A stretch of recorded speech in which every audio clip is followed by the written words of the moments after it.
श्री शिवाय नमस्तुभ्यम। हर हर महादेव भक्तों, स्वागत है सभी भक्तों का अपने YouTube चैनल में। आज की वीडियो बहुत ही महत्वपूर्ण होने वाली है। बस वीडियो में लास्ट तक बने रहें और सुने 16 सोमवार व्रत कथा, साथ में श्री शिव चालीसा पाठ का भी श्रवण करेंगे। अखंड सौभाग्य के लिए जरूर सुने शिव कथा और शिव चालीसा। तो वीडियो को पूरी देखें और शिव चालीसा, शिव जी की कहानी साथ में सुने। शिव जी की कहानी और शिव चालीसा साथ में सुनने से अखंड सौभाग्य की प्राप्ति होती है, साथ में धन, वैभव, सुख, समृद्धि और यश की भी प्राप्ति होती है। शिव जी अतिशीघ्र और बहुत ही जल्द प्रसन्न होने वाले देवता हैं। मात्र एक लोटा जल से ही वो अतिशीघ्र प्रसन्न हो जाते हैं। तो क्यों ना आज हम शिव जी को प्रसन्न करने के लिए 16 सोमवार व्रत कथा का श्रवण करें और साथ में शिव चालीसा पाठ का भी श्रवण करें। तो आइए हम आप लोगों को श्रवण कराते हैं श्री शिव जी की कहानी और शिव चालीसा। सबसे पहले हम 16 सोमवार व्रत कथा पढ़ेंगे। आप लोग ध्यान पूर्वक सुनिए और शिव जी का आशीर्वाद प्राप्त कीजिए। सबसे पहले शिव परिवार सहित शिव जी के चरणों में नमस्कार है, उन्हें प्रणाम है। फिर उसके बाद में हम कथा का प्रारंभ करते हैं। 16 सोमवार व्रत कथा। मृत्यु लोक में भ्रमण करने की इच्छा करके एक समय श्री भूतनाथ भगवान बोले, नाथ माता पार्वती के साथ मृत्यु लोक में पधारे। भ्रमण करते करते दोनों विदर्भ देशांतर्गत अमरावती नाम की अति रमणीक नगरी में पहुंचे। यह नगरी सब प्रकार के सुखों से परिपूर्ण थी। उसमें वहां के महाराज द्वारा बनवाया हुआ अति रमणीक शिव जी का मंदिर भी था। भगवान शंकर भगवती पार्वती के साथ उस मंदिर में निवास करने लगे। एक समय भगवान भोलेनाथ को प्रसन्न देखकर माता पार्वती ने चौसर खेलने की इच्छा व्यक्त की और कहा कि चलो आज हम चौसर खेलते हैं। शिव जी ने प्राणप्रिया की बात को मान लिया और चौसर खेलने लगे। उसी समय दोनों लोगों ने सोचा कि हम चौसर तो खेलने लगे, परंतु हमारी हार जीत का फैसला कौन करेगा। उसी समय मंदिर का पुजारी मंदिर में पूजा करने आया। माता पार्वती ने पुजारी से प्रश्न किया और कहा, हम दोनों चौसर खेल रहे हैं, हम दोनों में किसकी जीत होगी। वह ब्राह्मण बिना कुछ सोच विचार किए शीघ्रता से बोल उठा कि महादेव जी की जीत होगी। थोड़ी देर में बाजी समाप्त हो गई और पार्वती जी की विजय हुई। पार्वती जी उस पुजारी के ऊपर बहुत क्रोधित हुई और ब्राह्मण को बिना विचार किए बोलने के अपराध के कारण कोढ़ी होने का श्राप दे दिया। पुजारी कोढ़ी हो गया। पुजारी को श्राप कष्ट भोगते हुए जब बहुत दिन हो गए, तब एक दिन देवलोक की अप्सराएं शिव जी की पूजा हेतु उसी मंदिर में आईं और पुजारी से उसके रोगी होने का कारण पूछा। पुजारी ने सारी बात उन्हें बता दी। उनमें से एक अप्सरा बोली, हे पुजारी भगवान, शिव तुम्हारे कष्ट को दूर कर देंगे। तुम भक्ति भाव से सब व्रतों में श्रेष्ठ 16 सोमवार का व्रत किया करो, यानी कि 16 सोमवार का व्रत करो। शिव जी तुम्हारी मनोकामना अवश्य ही पूरी करेंगे और तुम्हारे कष्ट को बहुत ही जल्दी दूर कर देंगे। पुजारी ने जब व्रत की विधि पूछी तो अप्सरा ने बताया, सोमवार को भक्ति के साथ व्रत करें, सुबह स्नान आदि से निवृत्त हो लें, स्वच्छ वस्त्र पहने, संध्या व उपासना के बाद आधा सेर गेहूं का आटा लें, उसके 3 हिस्से करें और घी, गुड़, दीप, नैवेद्य, पुंगी फल, बेलपत्र, जनेऊ, जोड़ा, चंदन, अक्षत, पुष्पादि के द्वारा प्रदोष काल में भगवान शंकर का विधि पूर्वक पूजन करें।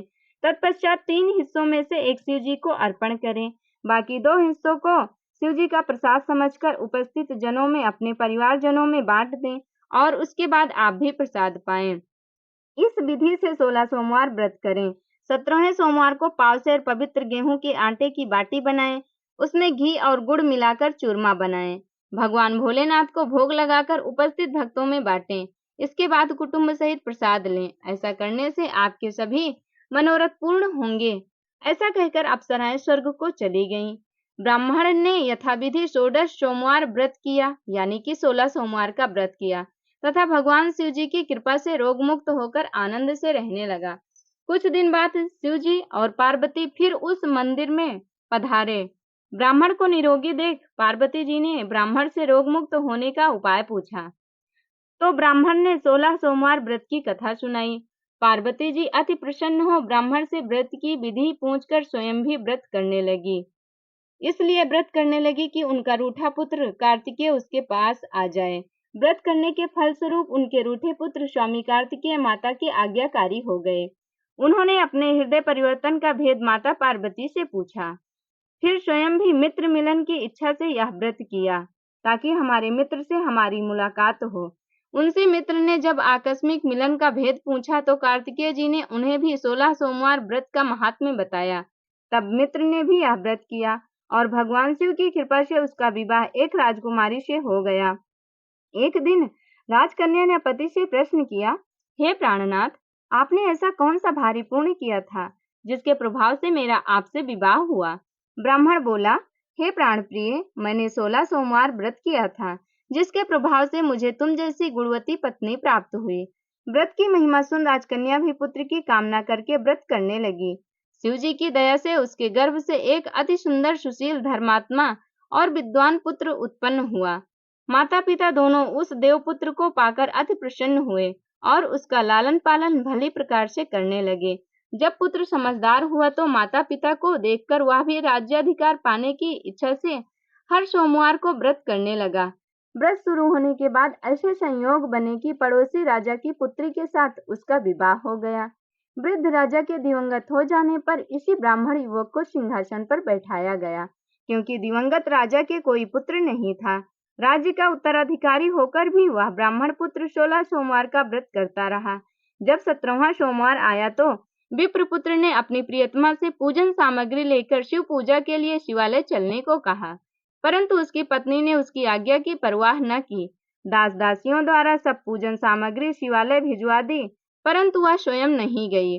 जब राजा ने शिव जी का पूजन समाप्त किया तब आकाशवाणी हुई, हे राजा, अपनी रानी को राजमहल से निकाल दे, नहीं तो यह तेरा सर्वनाश कर देगी। आकाशवाणी सुनकर राजा के आश्चर्य का ठिकाना न रहा। न चाहते हुए भी राजा ने अपनी पत्नी को राजमहल से निकाल दिया। रानी दुखी हृदय से भाग्य को कोसती हुई नगर के बाहर चली गई। वह एक ग्राम में पहुंची। वहां एक बुढ़िया सूत काटकर बेचने जाती थी। रानी की करुण दशा देखकर वह बोली, चल तू मेरा सूत बिकवा दे, मैं वृद्ध हूँ, बोझ नहीं उठाया जाता। रानी ने बुढ़िया के सिर से सूत की गठरी उतारकर अपने सिर पर रख ली। तभी तेज आंधी आई और बुढ़िया का सूत पोटली सहित उड़ गया। बुढ़िया ने भी उसे अपने घर से निकाल दिया। इसके बाद रानी एक तेली के घर गई। शिवजी के प्रकोप के कारण तेली के सब मटके उसी क्षण चटक गए। तेली ने भी रानी को अपने घर से निकाल दिया। अत्यंत दुख पाती हुई रानी एक नदी के तट पर गई तो नदी का समस्त जल ही सूख गया। तत्पश्चात रानी एक वन में गई। वहां जाकर सरोवर में सीढ़ी से उतरकर पानी पीने गई।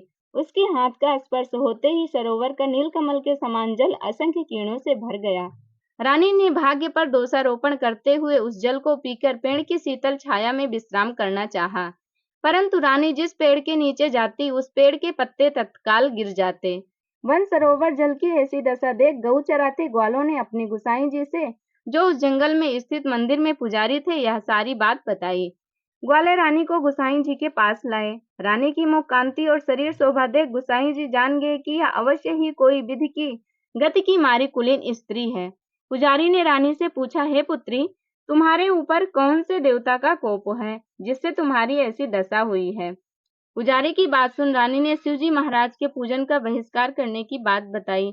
तो पुजारी शिवजी महाराज की अनेक प्रकार से स्तुति करते हुए रानी से बोले कि पुत्री, तुम सब मनोरथ पूर्ण करने वाले 16 सोमवार व्रत को करो, उसके प्रभाव से अपने कष्टों से मुक्त हो सकोगी। गुसाई जी की बात मानकर रानी ने 16 सोमवार व्रत किए और 17वें सोमवार को विधि विधान सहित पूजन किया। उस पूजन के प्रभाव से राजा के हृदय में विचार उत्पन्न हुआ कि रानी को गए बहुत समय व्यतीत हो गए, न जाने कहाँ कहाँ भटकती होगी, उसे ढूंढना चाहिए। यह सोच रानी को तलाश करने के लिए राजा ने चारों दिशाओं में दूत भेजे। वे दूत रानी को ढूंढते हुए पुजारी के आश्रम में पहुंचे। वहां रानी को पाकर पुजारी से रानी को अपने साथ ले जाने का आग्रह करने लगे, परंतु पुजारी ने मना कर दिया। दूत चुपचाप लौट आए और महाराज को रानी का पता बतलाया।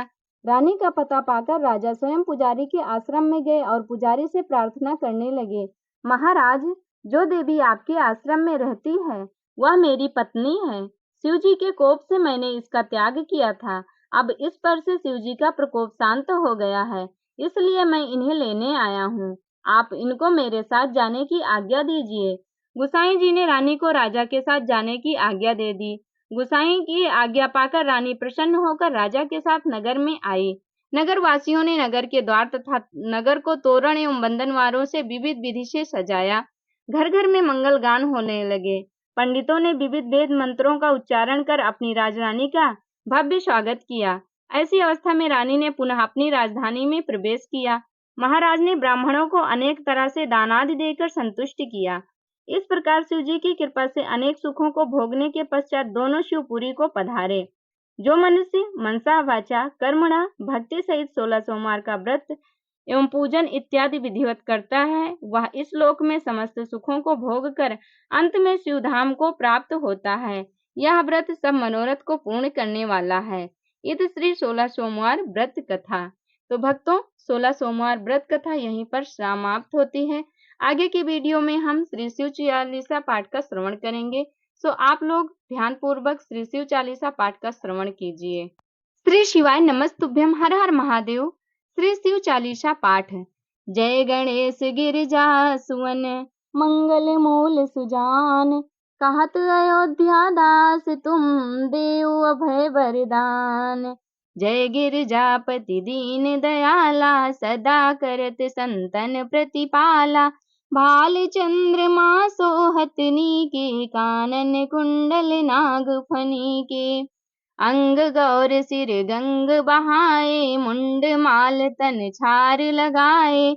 वस्त्र खाल बाघंबर सोहै, छवि को देखी नाग मुनि मोहै। मैना मातु की हवे दुलारी, बाम अंग सोहत छवि न्यारी।